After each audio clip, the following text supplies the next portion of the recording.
ఏంటి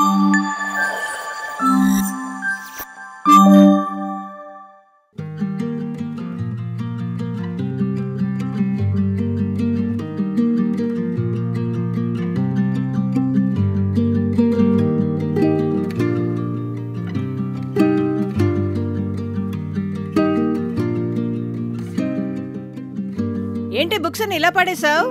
సాక్షి, సాక్షి, ఏంటమ్మా? ఏంటి బుక్లు అంతలా లీనమైపోయావు? ఏముంది అందులో? నోవెల్ బుక్ అమ్మా. ఎంత బాగా రాసారో తెలుసా?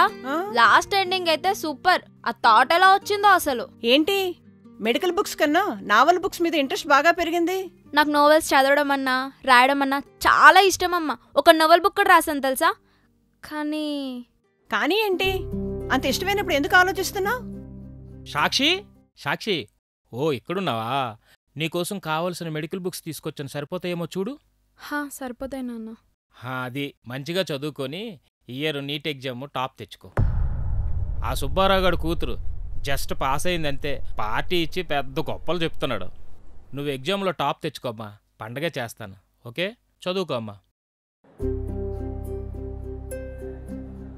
చూసావు కదమ్మా, నాన్న చిన్నప్పటి నుంచి నన్ను డాక్టరే చేయాలని కలలు కంటున్నారు.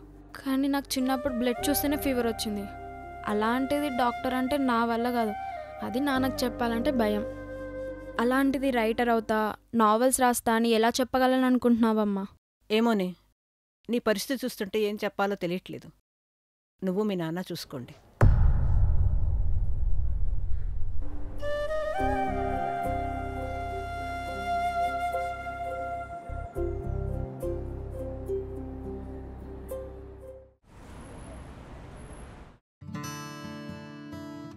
మా సాక్షి, చదువుకుంటున్నావమ్మా? మన సుబ్బారావు గారు కూతురుంది కదా, తనని ఎక్కడో మంచి కోచింగ్ సెంటర్లో జాయిన్ చేశాడంట. అక్కడ చాలా బాగా నేర్పిస్తున్నారంటమ్మా. నీకు కూడా అడిగాను, రేపటి నుంచి జాయిన్ అయిపోమ్మా. కానీ నాన్న, నాకు అక్కడికంటే ఇక్కడ చదువుకోవడమే ఇష్టం. అక్కడ చదువుకున్న వాళ్ళంతా మంచి ర్యాంకులు కొట్టారమ్మా. నువ్వు కూడా వెళ్ళు. నా కూతురు టాప్ ర్యాంక్ తెచ్చుకోవాలి కదా, ఓకేనమ్మా?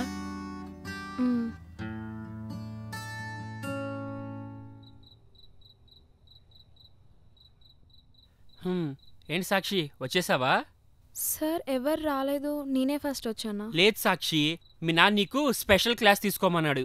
నువ్వు ఎగ్జామ్లో టాప్ అవ్వాలి కదా, అందుకని ఈరోజు నుంచి నీకు నేను స్పెషల్ క్లాస్ తీసుకుంటాను.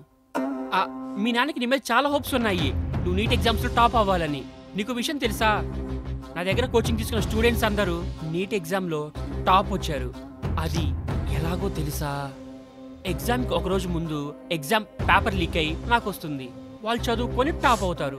అది నేను స్పెషల్గా ఉన్న స్టూడెంట్స్కి మాత్రమే ఇస్తాను. స్పెషల్గా అంటే ఎలాగో తెలుసా నీకు?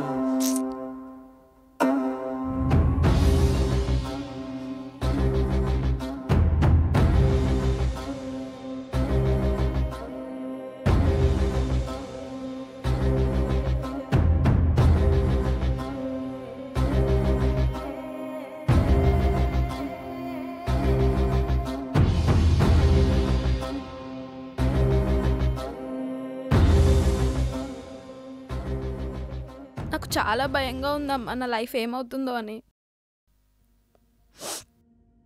నేను అనుకున్నా చేయలేకపోతున్నాను, నాకు నచ్చింది చేస్తున్నాను.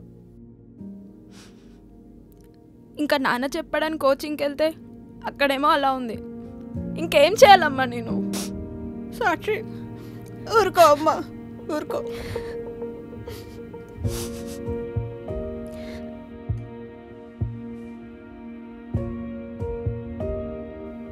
నానా, సరేరా నానా, ఇంకేంటి నానా?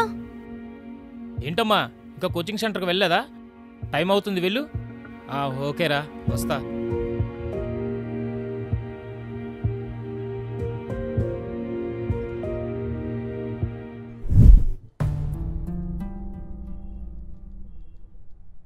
సారీరా, సొంత నాన్నకు కూడా చెప్పుకోలేనంత బాధని అనుభవించావు.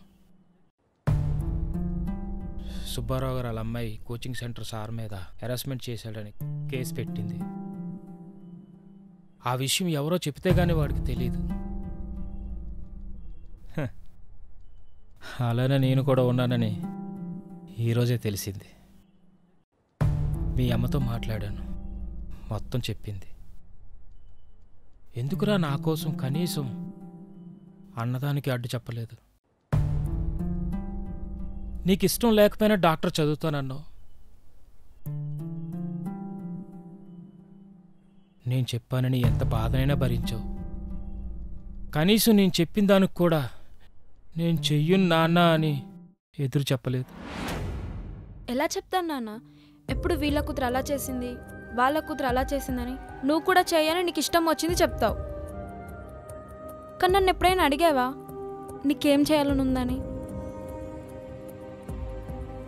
అసలు నువ్వు చెప్పేది నాకు ఇష్టమా కాదా అని అడిగావా? నా ఒపీనియన్ పట్టించుకున్నప్పుడు నేను చెప్పేది ఎలా వింటావు అనుకుంటాను నాన్న.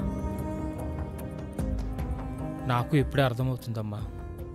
నేను అందరి నాన్నలాగే మిగతా వాళ్ళతో కంపేర్ చేసి నా కూతురు నాకు నచ్చినట్టు ఉండాలనుకున్నాను.